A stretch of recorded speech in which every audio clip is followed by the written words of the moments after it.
Hello student. आप सभी कैसे हैं? स्टूडेंट, मेरा नाम मुकेश शर्मा है। Welcome to Sachin Ajma classes. आज आपका CMA inter paper number 8 cost accounting का पेपर हुआ है। आई होप कि आप सभी बच्चों का पेपर अच्छा गया होगा।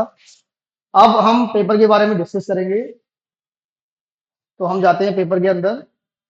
ये रहा आपका पेपर। देखिए, इंटरमीडिएट एग्जामिनेशन दिसंबर 2025 कॉस्ट अकाउंटिंग पेपर। अगर मेरा पॉइंट ऑफ व्यू आप लेते हैं तो पेपर बहुत ही आसान हुआ है। सचिन अजमेरा क्लासेस से जो आपको नोट्स मिले थे, मोस्टली सारे क्वेश्चन हमारे नोट्स में कवर है। और ऑब्जेक्टिव टाइप क्वेश्चन जो आपके यहाँ पर आए हैं, ये सारे क्वेश्चन बहुत ही ज्यादा इजी क्वेश्चन आए हैं।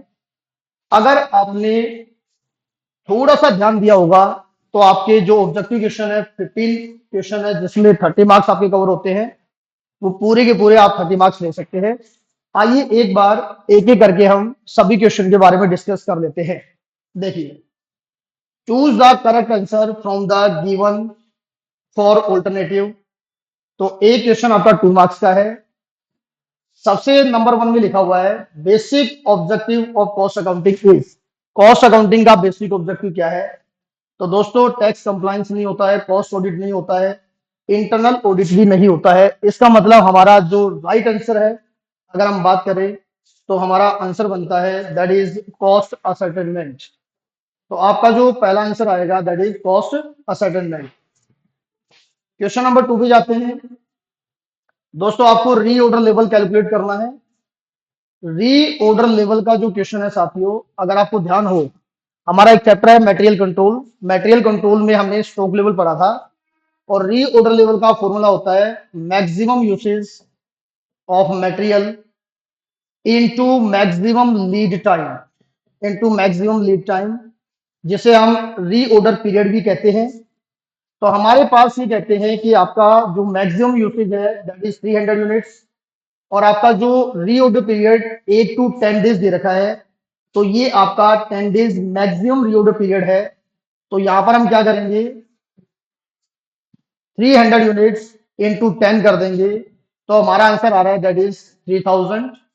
तो सेकंड का राइट आंसर जो बनता है that is option number A. ये आपका राइट आंसर है। नेक्स्ट क्वेश्चन पे आते हैं। Question number 3।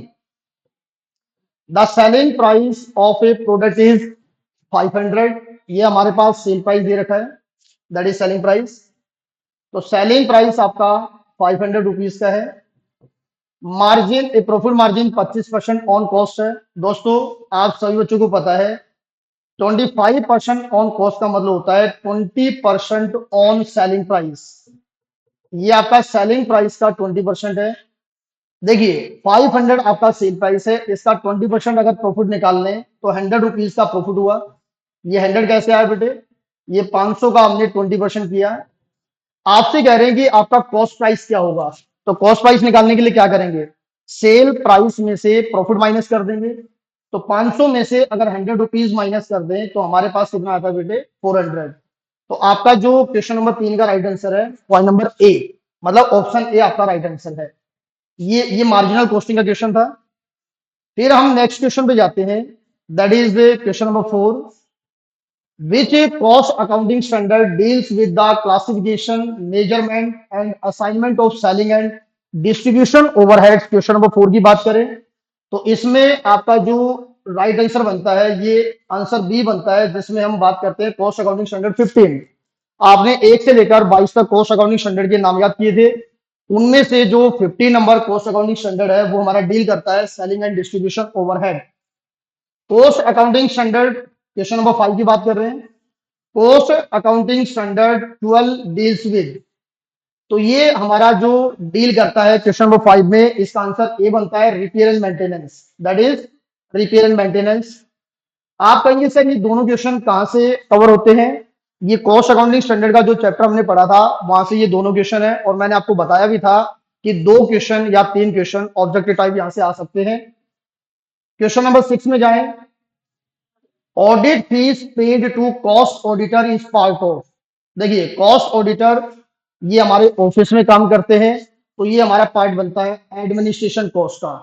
तो यहां पर ये जो कॉस्ट आएगी क्वेश्चन नंबर, ये जो आपका 6 है, इसका आंसर है point number 6, that is administration cost. इसके बाद जो हमारे पास क्वेश्चन आया है, जो ऑब्जेक्टिव टाइप क्वेश्चन है, वो आपका रिकंसिलिएशन स्टेटमेंट का क्वेश्चन है। रिकंसिलिएशन आप जानते हैं ना, वही फाइनेंशियल बुक और कॉस्ट बुक को रिकंसाइल करते हैं।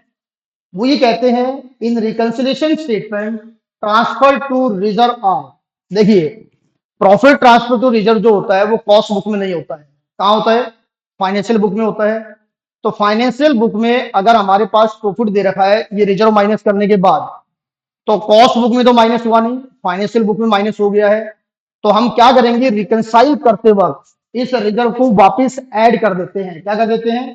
तो हम क्या करेंगे यहाँ पर, जब ये हमने रिजर्व लिया होगा तो हमारा प्रॉफिट कम हो गया होगा, अब प्रॉफिट को वापस क्या करेंगे, बढ़ाएंगे, तो एडिड टू फाइनेंशियल प्रॉफिट। तो इसका हमारा आंसर जो बनता है that is added to financial profit. Number A आपका बनता है। उसके बाद हम क्वेश्चन नंबर 8 में चलते हैं। क्वेश्चन नंबर 8 क्या कहता है, when the concern is rendering services then the method of costing to be applied is operating costing. लो बेटे, इसका आंसर क्या है? Point number B. तो क्वेश्चन नंबर 8 जो आपका आया ऑब्जेक्टिव में, इसका आंसर ऑपरेटिंग कॉस्टिंग। तो याद कीजिएगा, हमने ऑपरेटिंग कॉस्टिंग का चैप्टर पढ़ा था और उसमें हमने पहली लाइन ही आपको लिखवाई थी, वो सभी कंपनियां जो सर्विस देने का काम करती हैं वहां कॉस्ट कैलकुलेट करने के लिए हम जिस मेथड का यूज करते हैं उसे कहते हैं ऑपरेटिंग कॉस्टिंग। आइए नेक्स्ट क्वेश्चन पे आते हैं। क्वेश्चन नंबर 8 की बात करें, where 70% of the contract price is certified, मतलब आपका डीओसी 70% है। तो याद कीजिएगा कंडीशन, जब हम प्रॉफिट ट्रांसफर टू पीएनएल करते हैं तो डीओसी चेक करते हैं, कॉन्ट्रैक्ट कॉस्टिंग का क्वेश्चन है। तो उसमें हम क्या करते हैं, the profit to be credit to profit and loss account will be equal to notional profit का 2/3 करते हैं। और कैश बेसिस पे, ध्यान दीजिएगा कैश बेसिस पे, तो कई बच्चे क्या करेंगे, बी आंसर दे देंगे, नॉशनल प्रॉफिट का 2/3 तो है लेकिन कैश बेसिस पे होता है। तो क्वेश्चन नंबर 9 का जो हमारा आंसर है वो पॉइंट नंबर आपका सी बनता है, 2/3 of notional profit into cash receive divide by work certified. Question number 10 में आते हैं। क्वेश्चन नंबर 10 में आते हैं, ये आपको प्रोसेस कॉस्टिंग का एक प्रकार से क्वेश्चन है। देखिए ध्यान से पढ़िएगा क्वेश्चन को, क्या कहते हैं, in process of B 75 units of a commodity work transfer from process A.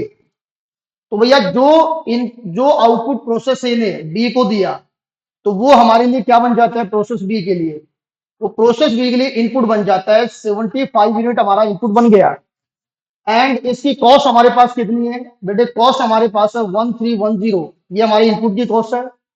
Additional हमने 190 कॉस्ट इनकर किया, तो ये हमारे प्रोसेस बी की टोटल कॉस्ट हो जाएगी। क्वेश्चन ये कहता है कि 20% of the unit entered are normally loss.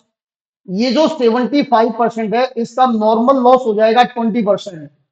75 का 20% निकालेंगे तो 15 यूनिट का हमारे पास ये क्या बनता है, 15 यूनिट का हमारे पास नॉर्मल लॉस बनता है। तो हमारे पास एक्सपेक्टेड आउटपुट कितना आना चाहिए, एक्सपेक्टेड आउटपुट हमारे पास आना चाहिए दैट इज 60 यूनिट, ये हमारे पास एक्सपेक्टेड आउटपुट आना चाहिए। और जो नॉर्मल लॉस होता है दोस्तों, आपको पता है नॉर्मल लॉस की स्क्रैप वैल्यू निकालते हैं 15 × 4 60 रुपए, और ये 60 रुपए को हम कॉस्ट में से माइनस करते हैं। क्या करते हैं, कॉस्ट में से हम यहां पर माइनस करते हैं। फिर हमने क्या किया, the output of the process was 70 units, आपने 70 यूनिट को अगली प्रोसेस में ट्रांसफर किया है। तो ये हमारा प्रोसेस नंबर बी का output transfer to next process है। आपसे पूछा गया है what is the value of the output, मतलब इस 70 यूनिट की वैल्यू निकालनी है, value of output transfer, value of output transfer to next process. तो दोस्तों आपको कोई भी एबनॉर्मल लॉस या गेन देखने की जरूरत नहीं है, 70 यूनिट आपने ट्रांसफर किया है। यहां से आप एक काम कीजिए, कॉस्ट पर यूनिट निकाल लीजिए। तो यहां से जब हम कॉस्ट पर यूनिट निकालते हैं तो हमारी कॉस्ट पर यूनिट जो आती है, यहां से हमारी कॉस्ट पर यूनिट आती है, कितने रुपए आती है, कॉस्ट पर यूनिट निकाल लीजिए, एक बार कैलकुलेटर दीजिएगा सर, कॉस्ट पर यूनिट कितनी आती है। अच्छा जब हम ये कॉस्ट पर यूनिट निकाल लेंगे, एक मिनट रुकिएगा, कॉस्ट पर यूनिट निकाल लेते हैं। तो हम यहां पर क्या करेंगे, जो हमारा आउटपुट आया है दैट इज 70 यूनिट, इसको इनटू कर देंगे cost per unit of process B. Cost per unit process फी, जो वैल्यू आएगी वो आपका यहाँ पर राइट आंसर होगा। तो अगर हम यहाँ पर कॉस्ट पर यूनिट निकालें, देखिए 1310 हमारी इनपुट कॉस्ट, 190 एडिशनल कॉस्ट लगाई, माइनस स्क्रैप वैल्यू हमारा 60 हुआ, divide by expected output 60, cost per unit आ गई 24। तो 24 unit cost per unit into 70 करेंगे तो दोस्तों आपका राइट आंसर आता है 1680। 1680। तो आपका ये क्वेश्चन का आंसर है ऑप्शन नंबर बी 1680। स्टूडेंट लोग जल्दबाजी में कई बार क्या करेंगे, वो नंबर सी आंसर लिख देंगे, वो कॉस्ट पर यूनिट का आंसर है। आपसे पूछा गया है value transfer to next process जो हुआ है आउटपुट, उसकी आपकी कॉस्ट क्या आएगी। अब चलते हैं नेक्स्ट क्वेश्चन में। क्वेश्चन नंबर 11 में अगर हम जाते हैं तो क्वेश्चन नंबर 11 में आपसे पूछा है when the margin of safety is 20%। दोस्तों आपको याद है मार्जिनल कॉस्टिंग, हमने एक बीपी रेशियो पढ़ा था। बीपी रेशियो से फिक्स कॉस्ट की रिकवरी होती है, मार्जिन ऑफ सेफ्टी में प्रॉफिट आता है, तो इसमें प्रॉफिट छुपा हुआ है। और पीवी रेशियो कितना है जी, पीवी रेशियो आपका 60% है। तो अगर हम 20 का 60% कर दें तो ये 12% हमारा मार्जिन ऑफ प्रॉफिट आता है। तो ये जो आपका प्रॉफिट विल बी क्या होगा जी, ये आपका आंसर है 11 का 12%, ये आपका आंसर आएगा। And increase in selling price, question number 12, ये भी आपका मार्जिनल कॉस्टिंग चैप्टर से रिलेटेड है। देखिए अगर आपका सेल प्राइस इंक्रीज करता है तो सेल प्राइस का इफेक्ट क्या आएगा, ये आपसे पूछा गया है।